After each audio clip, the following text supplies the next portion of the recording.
me projette pas dans un univers en particulier. Voilà. Moi, j'aime bien aller là où mon cœur me dit. C'est comme la musique.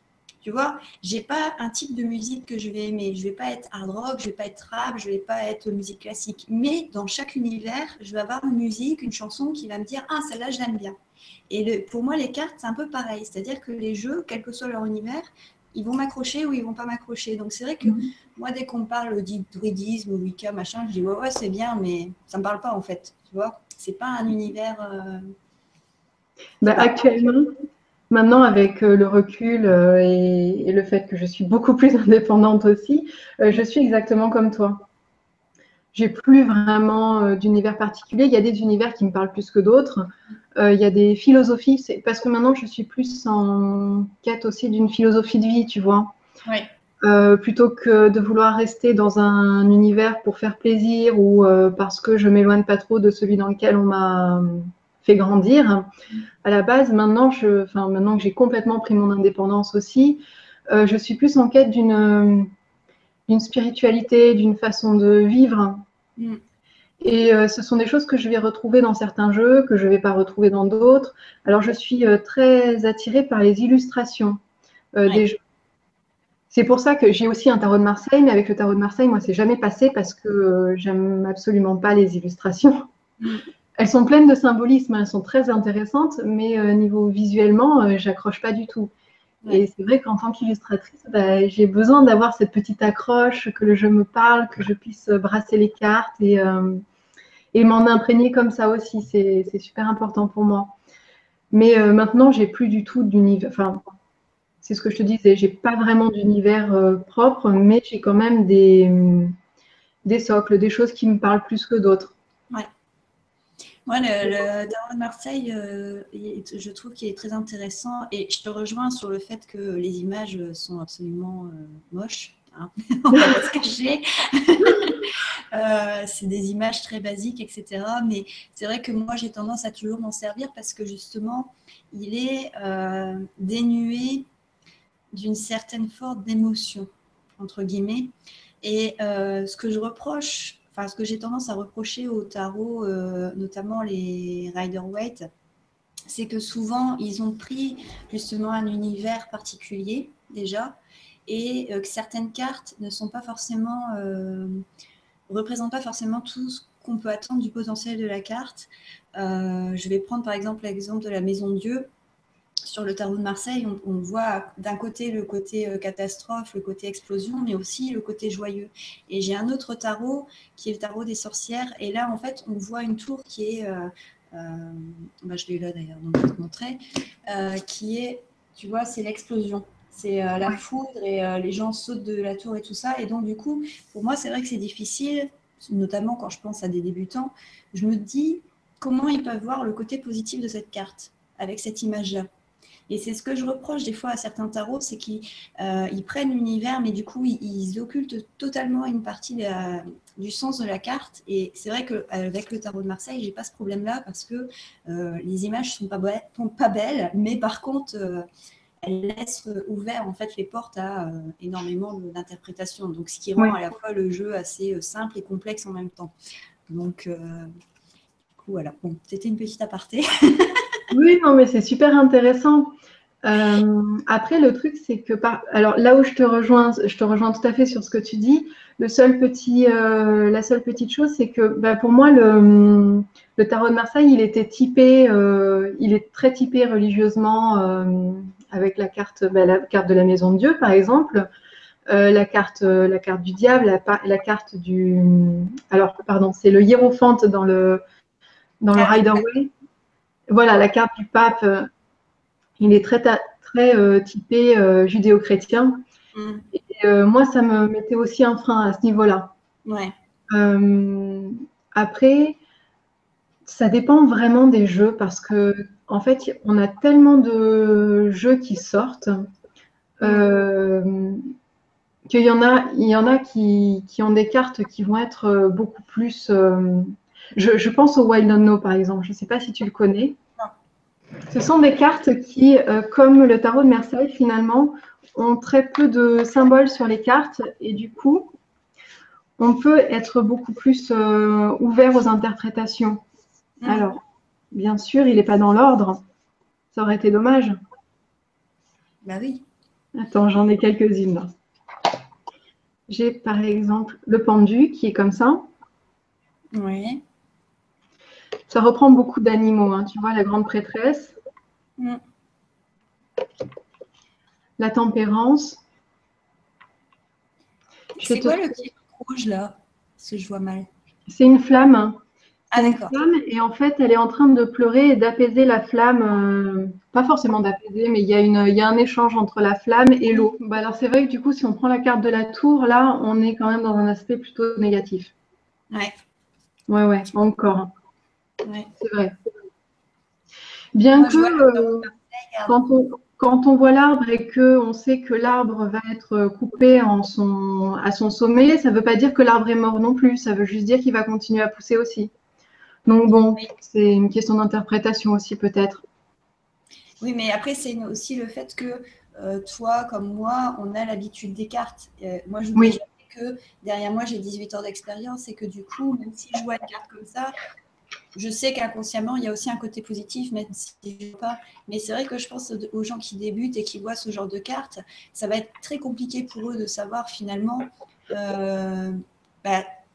qu'est-ce qu'il y a de positif là-dedans. Tandis que moi, c'est cette carte-là du tarot de Marseille, c'est vrai que moi, la première fois que je l'ai vue, j'ai même été étonnée de voir des trucs négatifs dessus. Je ne comprenais pas parce que pour moi, c'est vraiment la fête, en fait. Tu vois, c'est les conflits, les bonhommes qui marchent sur les mains. Et puis, c'est un peu, tu sais, comme dans l'époque médiévale, les jongleurs, ceux qui faisaient des spectacles de rue qui amusaient les gens. Donc, pour moi, c'est une carte vraiment négative. Positive, pardon. Oh là là. Et après, par contre, c'est vrai que par rapport à l'esprit judéo-chrétien du tarot de Marseille, moi j'ai un certain détachement en fait de base par rapport à ça. J'ai aussi eu une éducation religieuse, hein, mais en fait, je pense que comme énormément de monde, même si finalement il y a des choses qui me parlaient, notamment par rapport à la morale, notamment, il y a énormément de choses dans lesquelles je ne me reconnaissais pas forcément. Et du coup, je me suis assez vite détachée de tout ça. C'est-à-dire que sans l'oublier, c'est pas ça qui a dicté ma vie. Et du coup, moi, c'est vrai que quand je vois certaines cartes, on parlait du diable tout à l'heure, pour moi, le diable, c'est pas le diable dans la représentation chrétienne ou quoi que ce soit. Pour moi, le diable, c'est, tu sais, c'est comme un peu l'expression, tu as le diable au corps, tu vois. Pour moi, c'est plus des choses vraiment terre à terre. Et le pape, c'est des cartes. Enfin, moi, comme j'explique dans les vidéos, j'attache toujours les personnages à des gens que je connais parce que pour moi, c'est beaucoup plus facile de se représenter les choses quand on les attache à des choses concrètes. Et pour moi, le pape, la sainteté, pour moi, le pape, c'est le grand-père. Tu sais, c'est le patriarche de la famille. C'est celui qui a un enseignement, qui a un vécu, que tu vas écouter. C'est pas forcément quelqu'un avec qui tu vas toujours être d'accord parce que lui, il vit dans une époque et toi, tu vis dans une autre époque. Mais du coup, c'est vrai que j'ai complètement mis de côté cet aspect religieux qui a été créé à la base. Et du coup, ça ne me pose pas de problème en fait. Et je pense que c'est peut-être pour ça que j'ai plus de facilité avec le tarot de Marseille, parce que du coup, j'ai complètement occulté cette partie religieuse, entre guillemets, que certaines cartes peuvent laisser présager. Et, du coup, tout à l'heure, tu parlais d'un tirage qui est beaucoup plus sur le développement personnel, et tu fais aussi des tirages qui sont beaucoup plus dans la voyance. Parce que moi, en fait, quand je fais des tirages, en fait, je mélange systématiquement les deux. C'est-à-dire que pour moi, une voyance, c'est pas... Comment je veux dire ça? Je ne fais pas une voyance pour faire une voyance. En fait, quand je fais un tirage, je fais un tirage en disant, comme là on vient de faire, bon, la situation aujourd'hui, elle est comme ça. Si on continue sur ce chemin, il risque d'arriver ça. Qu'est-ce qu'on peut faire finalement aujourd'hui? Quelle décision, finalement, quel est le meilleur chemin à suivre si on va arriver à nos objectifs, quoi, quels qu'ils soient, que ce soit professionnel, amoureux ou financier ou peu importe. Donc du coup, c'est vrai que j'ai tendance à mélanger un peu les deux. Donc quand tu fais des tirages de voyance, est-ce que toi aussi, de toute façon, tu mélanges quand même le développement personnel ou c'est vraiment de la pure voyance aujourd'hui, il se passe ça et on va aboutir à ça? Alors, c'est une question que j'ai eue sur une des questions du dimanche, parce que je réponds à des petites questions sur le tarot tous les dimanches. Mhm. Et je crois que c'était il y a 15 jours, justement, où j'ai eu cette question-là. Euh, et moi, finalement, ah oui, c'était quelle sorte de tirage n'aimerais-tu pas avoir à faire? Et je répondais justement que le tirage ne me dérangeait pas. Enfin, quels que soient les tirages, c'est très intéressant de les faire. Par contre, c'était plus l'état d'esprit de la personne qui pouvait me poser un problème. Ouais. C'est-à-dire que pour moi, déjà, on n'a pas un avenir, on a plusieurs avenirs possibles. On s'oriente plus ou moins dans une certaine direction et les cartes vont nous aider justement à choisir la meilleure direction possible. Mais quoi qu'il arrive, je souhaite que la personne qui vienne me voir pour un tirage reste acteur de sa vie. Mm. C'est-à-dire que ça ne m'intéresse pas de dire il va se passer ça, ça et ça. Ouais. Moi, j'ai envie d'accompagner aussi la personne, de l'accompagner au mieux dans le chemin qu'elle souhaite entreprendre. Donc, pouvoir lui donner des pistes pour entreprendre au mieux ce chemin. Mais qu'elle reste quand même, enfin, elle a des choix à faire et ça reste ses propres choix à elle et elle est actrice de sa vie. Mm. Et quand on me pose des questions purement de voyance pure, j'essaie toujours bien sûr avec l'accord de la personne, hein, je demande toujours voilà, quel est l'état d'esprit de la personne. Et j'essaie d'orienter sa question en la rendant toujours Mm. actrice de la personne, actrice de son propre chemin. Euh, on arrive toujours à reformuler les questions des gens avec ce point de vue-là. Mm. Et donc, bon, c'est un petit. Je prends toujours ce temps-là, ça me prend un petit peu plus de temps, mais c'est pas grave. Mais je trouve ça vraiment important de faire ce travail-là avant avec la personne, quand elle me pose une question, de voir vraiment si ça lui correspond, de voir ce qu'elle met aussi derrière, pourquoi et dans quel but. Et dans ce cas, de toujours reformuler la question pour que cette personne reste actrice en fait de son chemin. Parce que c'est Mm. son chemin.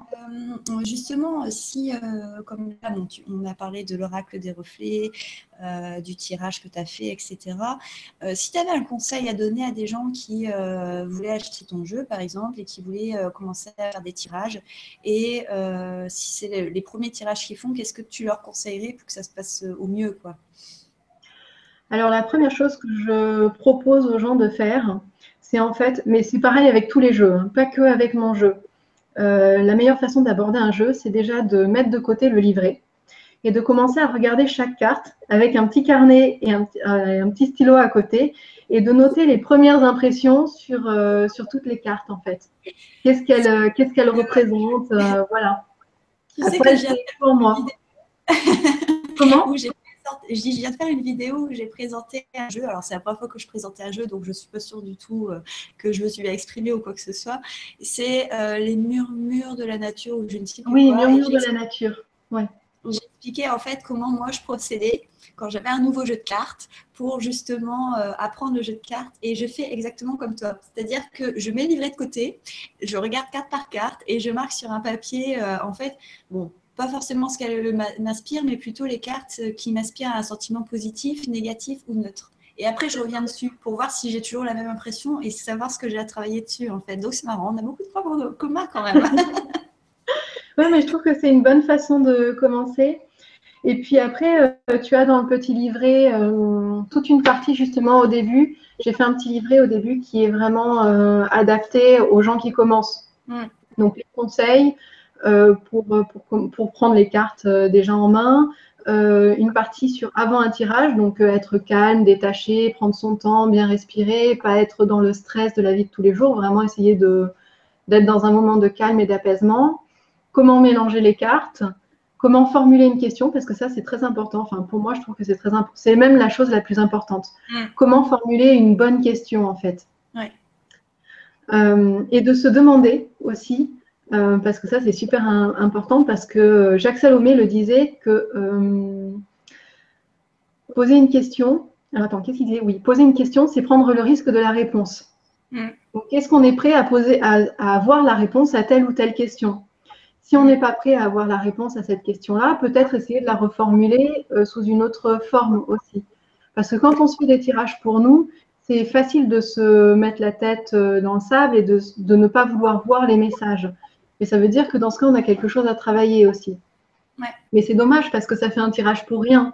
Enfin, ça fait pas un tirage pour rien, mais si le message n'est pas écouté, bon, le tirage ne sert à rien. Donc, essayez justement de trouver la bonne formulation à la question en se posant vraiment cette question avant de savoir si on est prêt à entendre la réponse.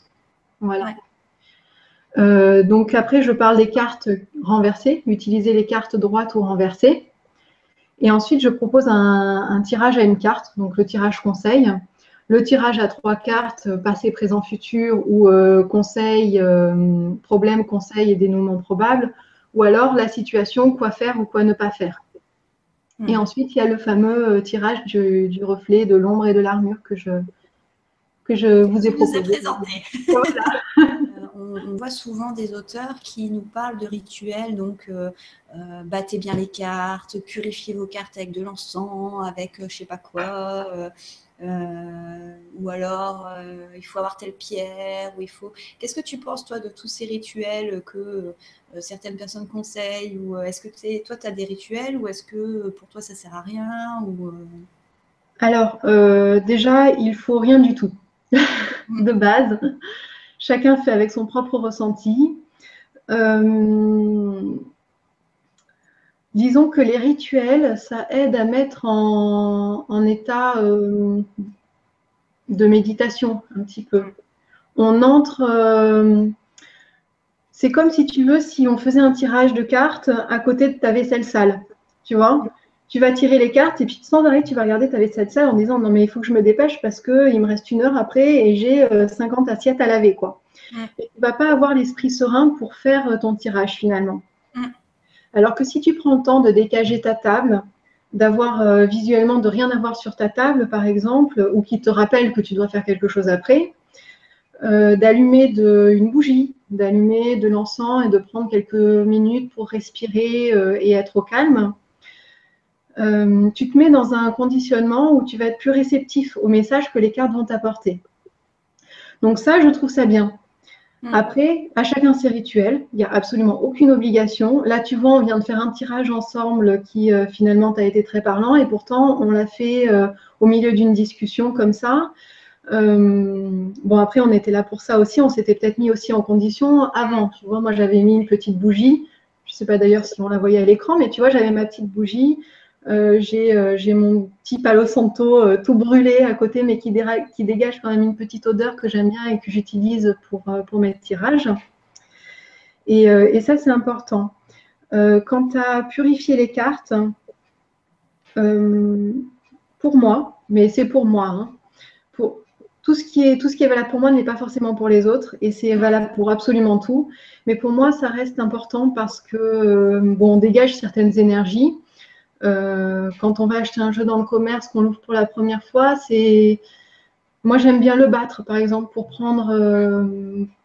voir ce que le jeu me dit. S'il y a une carte qui saute par exemple, tu vois, ça va être un petit clin d'œil, ce genre de choses.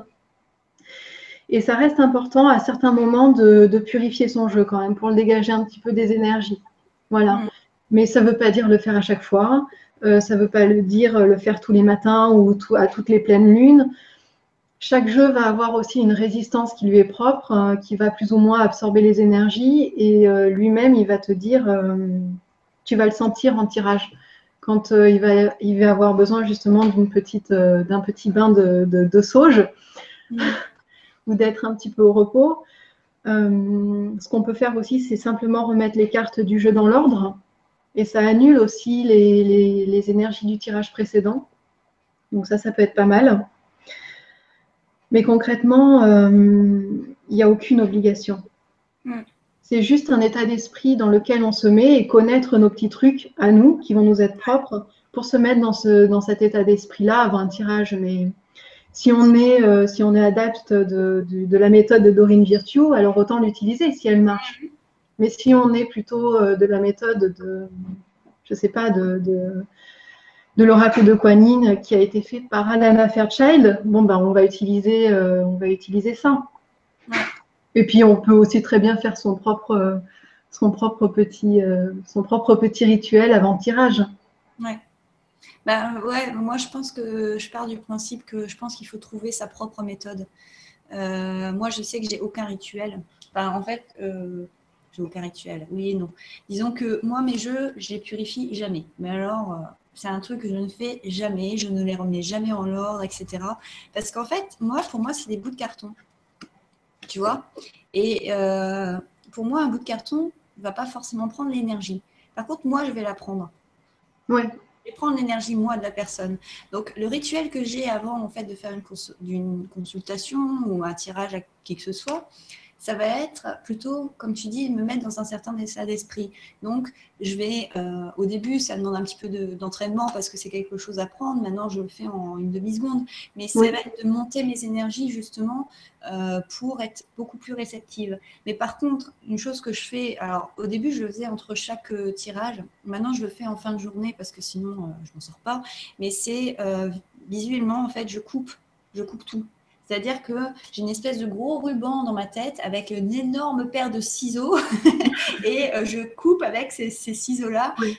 pour justement reprendre mon énergie propre et que toutes les personnes que j'ai pu approcher, mais je veux dire, même au-delà des cartes, j'ai remarqué que depuis que je le fais, même par exemple, on va reprendre l'exemple professionnel au travail, quand on est en contact toute la journée avec certaines personnes qui ont des énergies qui ne sont pas forcément très bonnes, ou si on va au bureau de poste et qu'on tombe derrière, dans une file d'attente derrière un gars qui n'est pas forcément très propre, qui n'est pas forcément très clair non plus, c'est pas forcément des énergies qui sont très bonnes pour nous. Et j'ai remarqué que le fait de couper tout ça, bah, ça coupe court aussi à tout ça.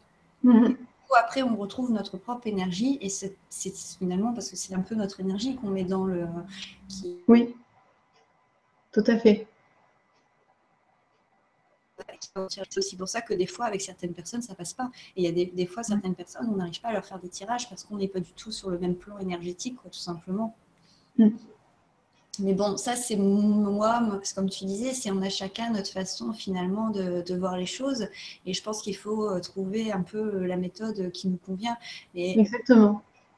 pour moi, c'est un peu logique dans le sens où, comme on disait au tout début de la conversation, je ne suis pas une adepte de telle philosophie ou de telle, comme les druides, la Wicca ou telle religion ou machin. Moi, je vais un peu là où le vent me porte et je pense que là, c'est pareil en fait finalement.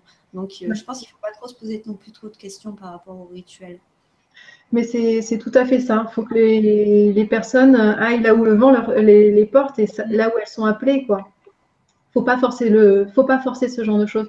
De toute façon, tout ce qui est travail à l'intuition, que ce soit avec les cartes, avec le pendule, avec n'importe quoi, tout ce qui est travail d'intuition, ça ne marche que si on est sur la même ligne, en fait.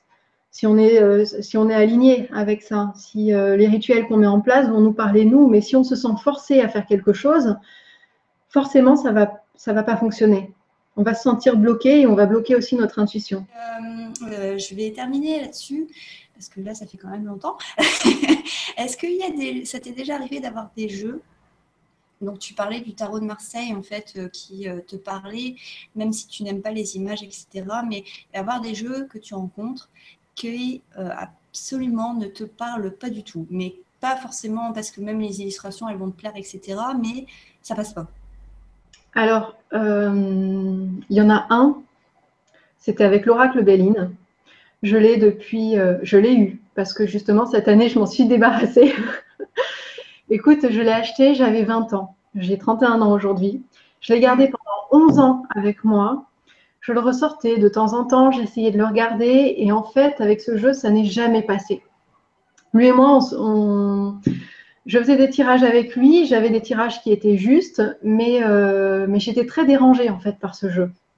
Il faisait quelque chose, enfin, c'était vraiment quelque chose que je ressentais en moi qui fait que je pouvais pas.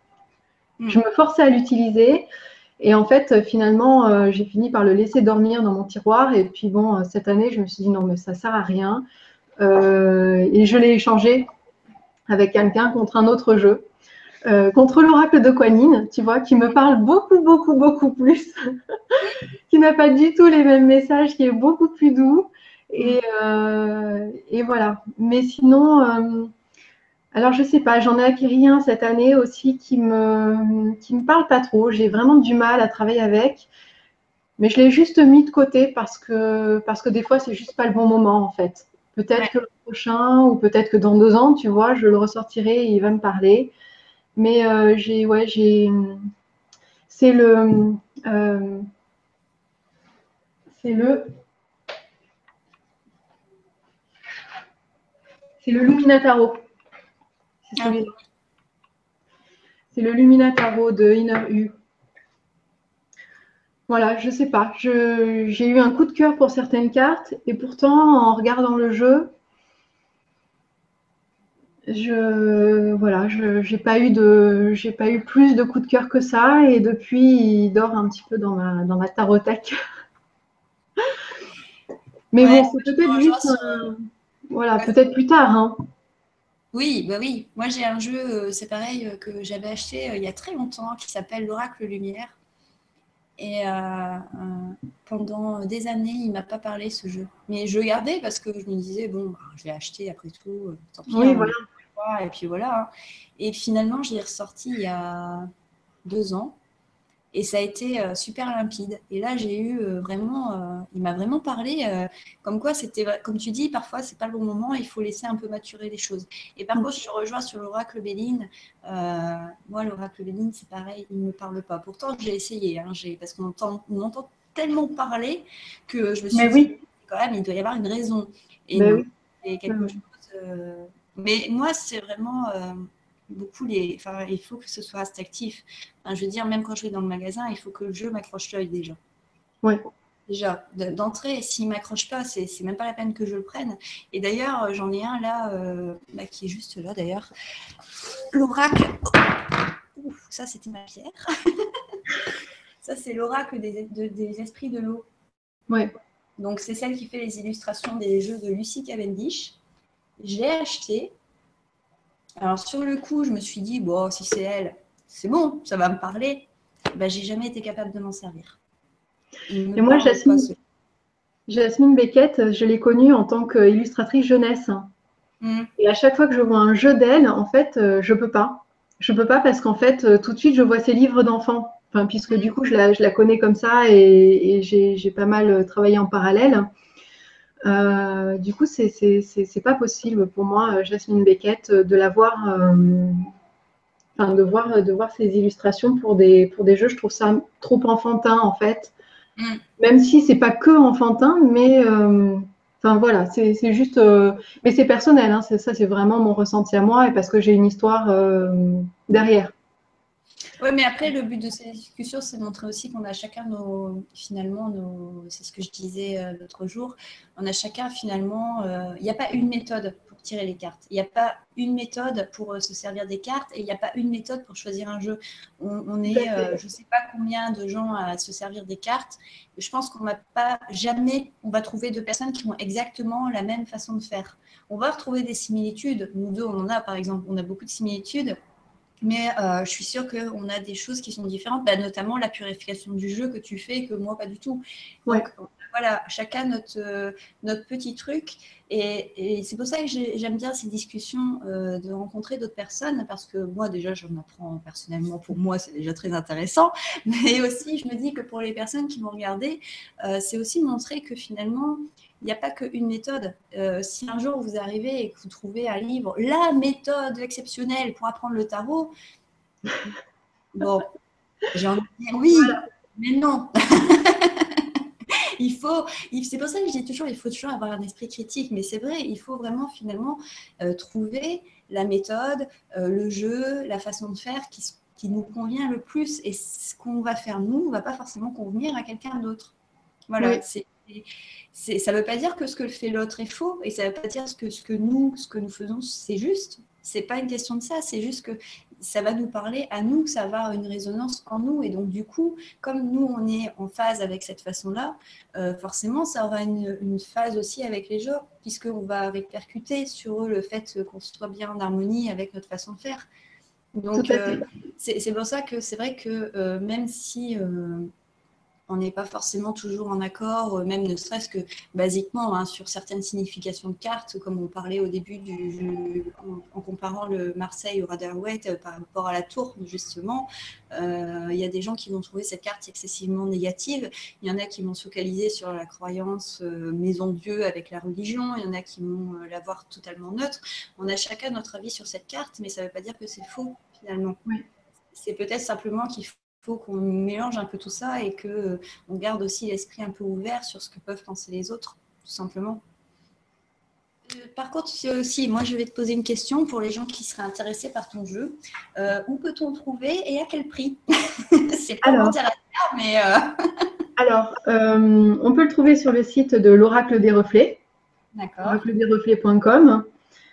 Et il est à 35 ou 37 € suivant les versions. Et il m'en reste, alors du coup ce matin j'ai vu ça, il m'en reste une centaine. Et ensuite il y aura une version rebelle parce que j'ai eu la moitié des jeux qui ont été qui ont eu un petit défaut d'impression. Rien de bien grave, mais bon, je suis assez, j'ai fait un truc et je voulais que ce soit nickel. Donc je vais vendre ces exemplaires-là à 35 €. Et les exemplaires qui suivent, je fais faire une petite version rebelle en fait. Je les vendrai un petit peu moins cher. D'accord. Voilà. Et de toute façon, je mettrai les liens de la chaîne YouTube de Célia ainsi que de son site sous la vidéo. Donc, vous pourrez retrouver toutes les informations dessus. Je mettrai aussi son Facebook si vous voulez la contacter. Et puis, quand ton jeu sortira, ton nouveau jeu là que tu as dit tout à l'heure, non le Tanis Lenormand. Le Tanis Lenormand. Je mettrai aussi le lien sous la vidéo de ce nouveau jeu. Hein. D'ailleurs, je pense qu'il sera très intéressant. En tout cas, moi, je te remercie d'avoir accepté mon invitation.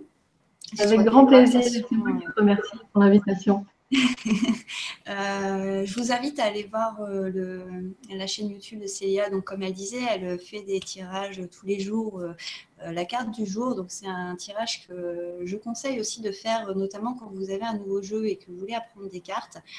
C'est un bon moyen en fait d'apprendre à tirer les cartes et à apprendre à connaître son jeu sans se servir du livret. À apprendre aussi, donc que ce soit l'Oracle des Reflets, le Tarot de Marseille ou n'importe quel jeu, ça marche très très bien. Tirer une carte le matin, essayer d'en faire une interprétation un peu personnelle et puis noter un peu vos ressentis et à la fin de la journée voir ce qui a parlé, ce qui n'a pas parlé. C'est un moyen de bien connaître son jeu. C'est aussi un moyen ludique en fait d'apprendre à le connaître sans avoir la phase rébarbative de prendre le livret et d'apprendre tout dedans. Parce que de toute façon, moi, je rejoins beaucoup Célia et vous le savez, si vous me suivez depuis longtemps sur ma chaîne, que je n'aime pas du tout les livres et que je fonctionne énormément à l'intuition. Donc, Célia fait des tirages tous les jours, tous les matins sur sa chaîne. Donc, je vous invite à aller les voir. En général, ils sont quand même très empreints de douceur et ils sont très justes, je trouve. Donc, n'hésitez pas à aller la rejoindre. Donc, je te remercie encore une fois pour la Avec grand plaisir. Et puis, de toute façon, si un jour nous avons envie d'en refaire une autre, peut-être avec un autre jeu ou peut-être sur un sujet un peu plus précis ou machin, moi, je t'invite déjà à venir me rejoindre. Et puis, voilà. Je vous souhaite à tous une bonne après-midi. J'espère que la vidéo vous a plu. Et puis, n'hésitez pas à nous poser vos questions en dessous de la vidéo. Et je vous dis à bientôt pour une prochaine vidéo. Bye bye.